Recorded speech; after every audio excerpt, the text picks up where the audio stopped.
Sir, ಮುಖ್ಯ ವಿಚಾರಕ್ಕೆ ಬರೋಣ. ನಿಮ್ಮದೇ ಪಕ್ಷದ ನಾಯಕರು ಜವಾಬ್ದಾರಿಯುತ ಸ್ಥಾನದಲ್ಲಿ ಇರೋರು ಹೇಳಿಕೆಗಳನ್ನ ಕೊಡ್ತಾ ಇದ್ರು. ಮಧ್ಯಂತರ ಚುನಾವಣೆ ಬರುತ್ತೆ, ಸ್ವಲ್ಪ ದಿನಗಳಲ್ಲೇ ಸರ್ಕಾರ ಬಿದ್ದು ಹೋಗುತ್ತೆ ಅಂತೇಳಿ ಬರ್ಬೋದಾ ಸರ್? ದೇವ್ರ ಮಾತದು. ಕಾಂಗ್ರೆಸ್ ಆಂತರಿಕ ಕಚ್ಚಾಟ ನಾವಂತೂ ಸರ್ಕಾರ ಮಾಡಲ್ಲ, ಅದು ಹೈಕಮಾಂಡ್ಗೆ ಬಿಟ್ಟಂತ ವಿಚಾರ. ನಿಮ್ಮ ಪ್ರಕಾರದಲ್ಲಿ ಸರ್ಕಾರ ಬೀಳುತ್ತಾ ಬೀಳಲ್ವ ಸರ್ ಡಿಸೆಂಬರ್ ಒಳಗೆ? ಇದು ಕ್ರಾಂತಿ ಅಂತ ನಾವು ಹೇಳಿಲ್ವಲ್ಲ, ರಾಜಣ್ಣವರೇ ಹೇಳಿದ್ದಾರೆ, KN ರಾಜಣ್ಣವರು ಹೇಳಿದ್ದಾರೆ.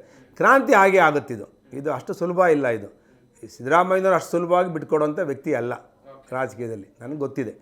ಅದಕ್ಕೆ ಅವರು ಏನು ಪಟ್ಟಾಗ್ತಾರೆ ನೋಡ್ಬೇಕು. ಈಗಾಗಲೇ ಪಟ್ಟುಗಳನ್ನ ಅವಾಗಲಿಂದ ಹಾಕೊಂಬಂದ್ರು ಅವರು. ಸತೀಶ್ ಜಾರಕಿಹೊಳಿ ಇವರು, ನಮ್ಮ ರಾಜಣ್ಣವರು 2 DCMಗಳಾಗಬೇಕು, 3 DCM ಆಗಬೇಕು, ಇವೆಲ್ಲ ಗೊಂದಲಗಳನ್ನು ಹೈಕಮಾಂಡ್ ಸೃಷ್ಟಿ ಮಾಡ್ತಿದ್ರು. ಈಗ KPCC ಅಧ್ಯಕ್ಷನ ಕಿತ್ಕೊಂಡು DKನ ಮೂಲೆ ಗುಂಪು ಮಾಡಬೇಕು ಅಂತ ಕಾಂಗ್ರೆಸ್ ಅವರು ಹೊಟ್ಟಿದ್ದಾರೆ. ಈಗ DK ಶಿವಕುಮಾರ್ ಅವರು ಕಟ್ಟಿ ಬೆಳೆಸ್ತಂಥವ್ರು ಮೂಲೆ ಗುಂಪು ಆಗಿಬಿಡ್ತಾರ. ಸತೀಶ್ ಜಾರಕಿಹೊಳಿ ಅವರು JDSಯಿಂದ ಬಂದಂಥವ್ರು, ಮಹದೇವಪ್ಪನವರು JDSಯಿಂದ ಬಂದಂಥವ್ರು, ನಮ್ಮ ರಾಜಣ್ಣವರು ದಳದಲ್ಲಿ ಜನತಾ ದಳದಲ್ಲಿದ್ದು ಬೆಳ್ಳಾವಿಯಿಂದ ಆಯ್ಕೆಯಾಗಿ ಅವರು ಕಾಂಗ್ರೆಸ್ ಮೂಲ ಕಾಂಗ್ರೆಸ್ಸಿಗರೇ ಮಧ್ಯ ಹೋಗಿ ಬಂದಂಥವ್ರು. ಇವರೆಲ್ಲ ಸೇರ್ಕೊಂಡು DK ಶಿವಕುಮಾರ್ನ ಮೂಲೆ ಗುಂಪು ಮಾಡ್ತೀವಿ ಅಂದರೆ ಅದು ಹೈಕಮಾಂಡ್. ಈಗ ಖರ್ಗೆ ಸಾಹೇಬರು 8 ಬಾರಿ 9 ಬಾರಿ ಗೆದ್ದಿದ್ರು, ಅವ್ರು ಏನೂ ಆಗೋಕ್ಕಾಗಲಿಲ್ಲ.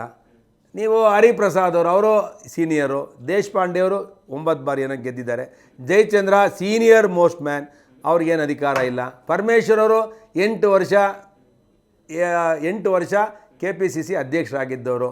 ಈ ಥರ ಸೀನಿಯರ್ಗಳೆಲ್ಲ ಮೂಲೆ ಗುಂಪಾಗಿ ವಲಸಿಗರು ಅಟ್ಟಹಾಸ ಮಾಡಿದಾಗ, ಈಗ ನಾವೇ ಆಗಲಿ BJPಲಿ ಒಂದಷ್ಟು ಜನ ವಲಸಿಗರು ಬಂದ್ಬಿಟ್ರು ಅಧಿಕಾರಕ್ಕೆ ಯಡಿಯೂರಪ್ಪನವ್ರು 2019ರಲ್ಲಿ. ನಾವು ನುಂಗ್ಕೊಂಡು ಸಹಿಸ್ಕೊಂಡು ಆಯಿತು, ಖಂಡಿತ ಇತ್ತು. ಪಕ್ಷ ಕಟ್ಟು ಹೋರಾಟ ಮಾಡಿರೋರು ನಾವು. ಆದರೆ ಅಧಿಕಾರಕ್ಕೆ ಬೇಕು ಅಂತ ಸಂದರ್ಭದಲ್ಲಿ ತ್ಯಾಗ ಮಾಡಿ ಬಂದಿರೋದಕ್ಕೆ ಓಕೆ, ಒಂದು 5 ವರ್ಷ ನಾವು ಅದಕ್ಕೆ ಸಮಾಧಾನವಾಗಿದ್ದೋ. ಆದರೆ ಮುಖ್ಯಮಂತ್ರಿ ಸ್ಥಾನ ಮಾತ್ರ ಯಾರೂ ಬಿಡಲ್ಲ. ಯಾರು ಪಕ್ಷ ಕಟ್ಟಿರ್ತಾರೋ ಅವ್ರಿಗೆ ಅದು ಪಾಲಾಗಬೇಕು. ಯಾರೋ ವಲಸಿಗರು ಬಂದು ಮುಖ್ಯಮಂತ್ರಿ ಆಗಿ ಮೇಯ್ನ್ ಸ್ಟ್ರೀಮಲ್ಲಿರುವಂಥ ಕಾಂಗ್ರೆಸ್ನ ಪಿಲ್ಲರ್ಸ್ಗಳು 100 ವರ್ಷಗಳಿಂದ ಆ ಪಕ್ಷವನ್ನು ಪೋಷಣೆ ಮಾಡಿ ಬಂದಂಥ ಪಿಲ್ಲರ್ಗಳನ್ನೇ ಹೊಡೆದಾಕ್ಬಿಡ್ತೀನಿ ಅಂತಂದರೆ ಪಾರ್ಟಿಯಲ್ಲಿರುತ್ತೆ. ಅದಕ್ಕೆ ಹೈಕಮಾಂಡ್ ನಿರ್ಧಾರ ತಗೊಳುತ್ತೆ ಅಂತ ಅನಿಸುತ್ತೆ. DK ಶಿವಕುಮಾರ್ ಅವ್ರನ್ನ ಸೆಪ್ಟೆಂಬರ್ ಅಕ್ಟೋಬರ್ ಒಳಗಡೆ ಮುಖ್ಯಮಂತ್ರಿ ಮಾಡ್ತಾರೆ ಅನ್ನೋ ವಿಶ್ವಾಸ. ಅವರಿಗೆ ಬಿಹಾರ್ ಚುನಾವಣೆ ಇದೆ, ಈಗ ಗೊಂದಲ ಮಾಡ್ಕೊಳ್ಳಲ್ಲ, ಅದಕ್ಕೆ ಯಾರೂ ಮಾತಾಡಿಲ್ಲ. ಬಿಹಾರ್ ಚುನಾವಣೆ ಆದಮೇಲೆ 100ಕ್ಕೆ 100 ಸಿದ್ದರಾಮಯ್ಯನವ್ರು ನಿಲ್ಲಿಸ್ತಾರೆ, DK ಶಿವಕುಮಾರ್ ಮಾಡ್ತಾರೆ. ಏನೋ ಮಧ್ಯಂತರ ಚುನಾವಣೆ ಬರೋದಿಲ್ಲ. ಈ ಸರ್ಕಾರ, ಕಾಂಗ್ರೆಸ್ ಸರ್ಕಾರ 2028ರಲ್ಲಿ ಮುಗಿಸ್ತಾರೆ. ಮುಗಿಸಿದ ಮೇಲೆ ವೀರೇಂದ್ರ ಪಾಟೀಲ್ ಇದ್ದಾಗ ಬದಲಾವಣೆ ಮಾಡಿದಾಗ 191 ಸೀಟ್ ಇದ್ದಿದ್ದು 32 ಸೀಟಿಗೆ ಬಂತು. 32 12 ಸೀಟಿಗೆ ಕಾಂಗ್ರೆಸ್ ಬರುತ್ತೆ. BJP 150 seat ಗೆಲ್ಲುತ್ತೆ.